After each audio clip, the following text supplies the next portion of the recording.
Today I'm making chicken stir fry. I am Grammy and welcome to my kitchen. For this recipe, I am using boneless, skinless chicken thighs. So the first thing we're going to do is get them in a marinade. For this marinade, you are going to use approximately 3 to 4 cloves of garlic.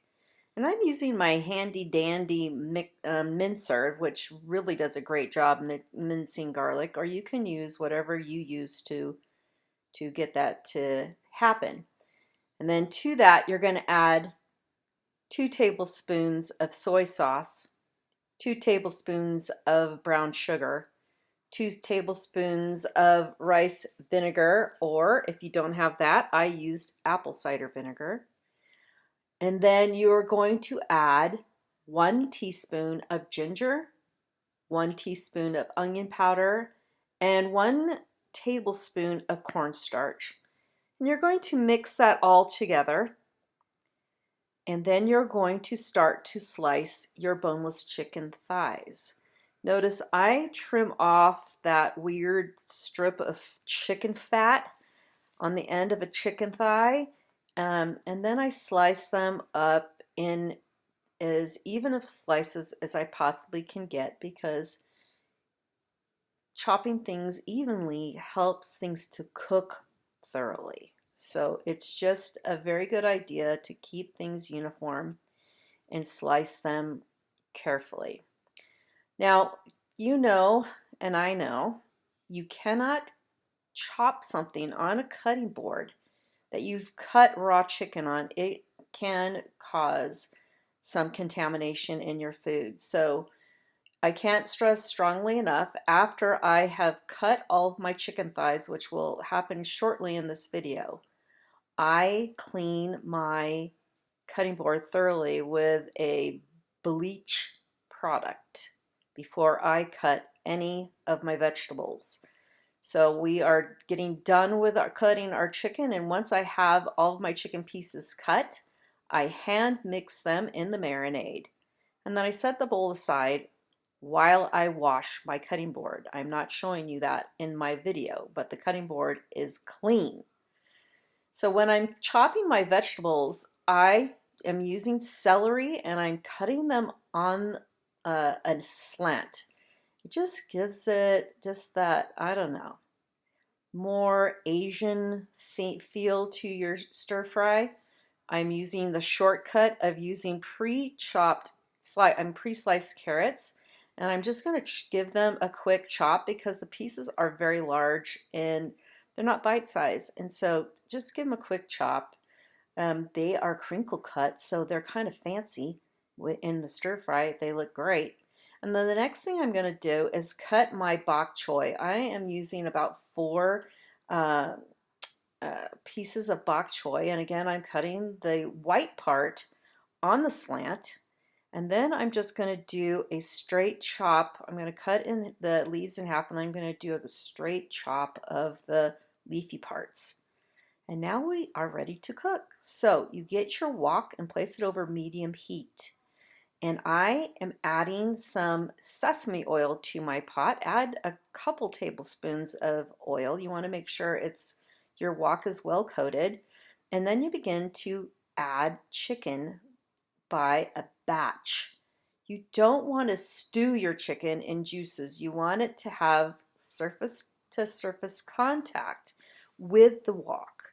So you are going to cook your chicken, and you can leave it on the first side for a few minutes, and then you flip it over as best you can.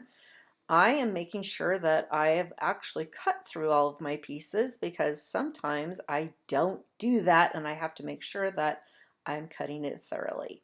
And once you have your chicken cooked, you push it up the sides of the wok and add some more pieces of chicken in that center where the heat is concentrated. And then you just continue to do this until all of your chicken is cooked. And you can tell chicken is cooked thoroughly when it is not showing that pink color that is indicative of raw chicken. And so it might take you a few practice of doing this. I've been stir frying this way for many, many years, almost 40 years, with great success. And just doing little batches of chicken in the oil. And if you need to add more oil, which I could have here, add a little bit more oil so that your chicken is getting fried in oil. And then moving that cooked chicken up the sides of the pan. It will continue to cook on the sides of the wok as well. But make sure you have everything cooked through. Basically, you're not seeing that pink color like raw chicken is before you move it up to the sides of the pan. So this takes a bit of time, as you can tell.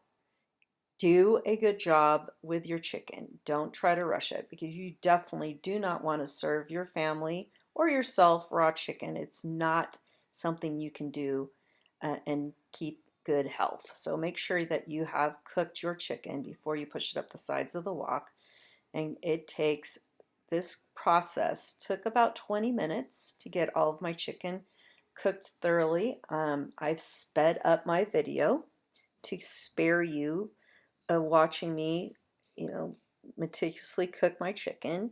So once you have your chicken all cooked, which I'm pretty close to having that finished, then you're going to add the root vegetables and the celery. These are vegetables that take a few more minutes cooking in a hot wok than your softer vegetables, which will be the bok choy. And of course, in this case, I'm using canned water chestnuts that are already sliced.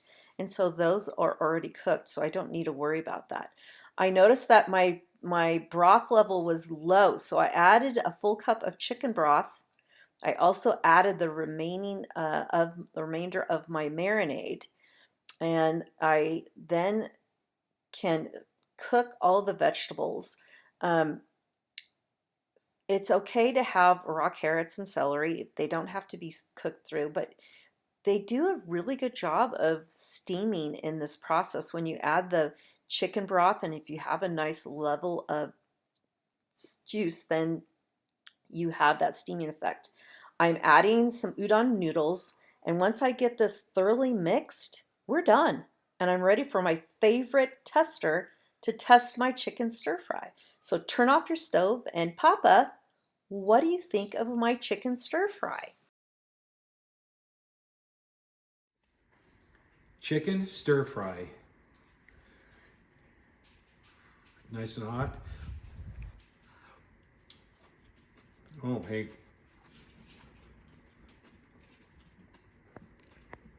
Hey, let me have another bite. It's really good. You did it again, Grammy. This is awesome. And don't forget to subscribe.